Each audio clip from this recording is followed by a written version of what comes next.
Bye bye Niamey, ce fut un très court séjour. Là, j'ai mon vol à 3h25. Ça va être le départ. Un tout grand merci à tous ceux qui ont pu me rendre visite, tous ceux qui ont pu me gâter. Je remercie tout le monde.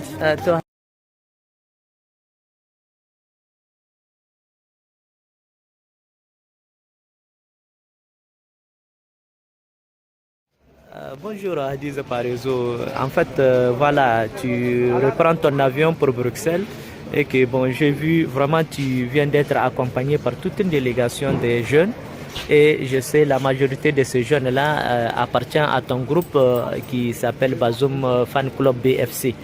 Et qu'est-ce que tu en dis par rapport à ton séjour et l'accueil qu'ils t'ont réservé et même l'accompagnement qu'ils ont fait aujourd'hui parce qu'ils sont venus vraiment en grand nombre parce que j'ai vu 2 ou 3 véhicules qui t'ont accompagné des jeunes alors que maintenant il est tard nuit quoi. J'ai tout simplement à dire merci à ces jeunes-là qui m'ont d'abord réservé un accueil chaleureux à mon arrivée et comme vous le voyez à mon départ aussi pareil.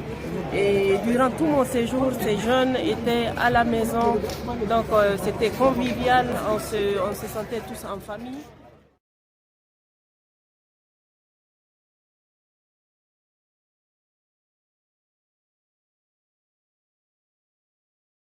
Tout le monde. Toi Hadiza Parezo, bon, on va un peu avoir tes impressions parce que si tu es venu à Niamey, vraiment c'est parce que il y a eu le congrès du parti et aussi tu as assisté à certaines activités du parti comme la mise en place de la coordination Amérique. Quelle est ton impression vraiment par rapport à ça vu que maintenant tu retournes déjà à Bruxelles? Ce que je peux dire, c'est que je retourne vraiment tranquille, le cœur plein de joie parce que ce que j'ai vu, ça me réconforte dans ma position de dire que le PNDS est vraiment le plus grand parti du Niger. Parce que dans ce parti règne vraiment la discipline et machallah, on a tout le temps des adhésions. Donc le parti s'agrandit, le congrès s'est super bien passé, il n'y a eu aucun problème contrairement à ce que certains ont imaginé. Donc, et le congrès des États-Unis s'est super bien passé comme le montrent les images.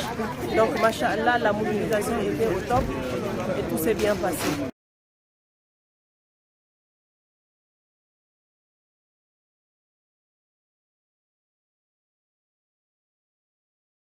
Est-ce que tu as ressenti ce problème-là que l'opposition est en train de parler, que ça ne va pas à Niamey, il y a l'insécurité, il y a ceci, cela. Qu'est-ce que vraiment tu peux dire à ces gens-là qui ne vivent pas à Niamey, qui vivent sur les réseaux sociaux et qui sont en train vraiment de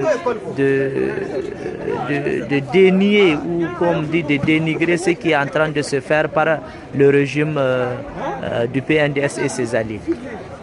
Moi je dis à ces gens-là qui croient en tout ce qu'ils voient sur les réseaux sociaux qu'ils se trompent. Franchement, ils se trompent point de vue sécurité. Moi j'ai séjourné 2 semaines et je n'ai rien ressenti comme insécurité ou quoi que ce soit. Les gens se promènent librement. Donc il n'y a pas cette inquiétude d'être attaqué ou quoi que ce soit. Donc c'est vraiment des rumeurs que les gens racontent. Niamey est bien sécurisé. Quand tu passes à tout carrefour, tu vois la police qui est là. Donc vraiment, je me suis sentie en sécurité.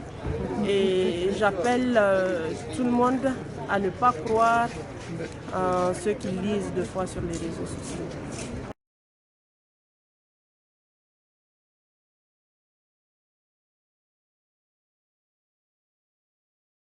Entre-temps aussi, tu as eu l'occasion de visiter la ville de Niamey. Mais quelle est ton impression par rapport aux travaux et la ville elle-même? J'avoue que j'étais perdue dans Niamey.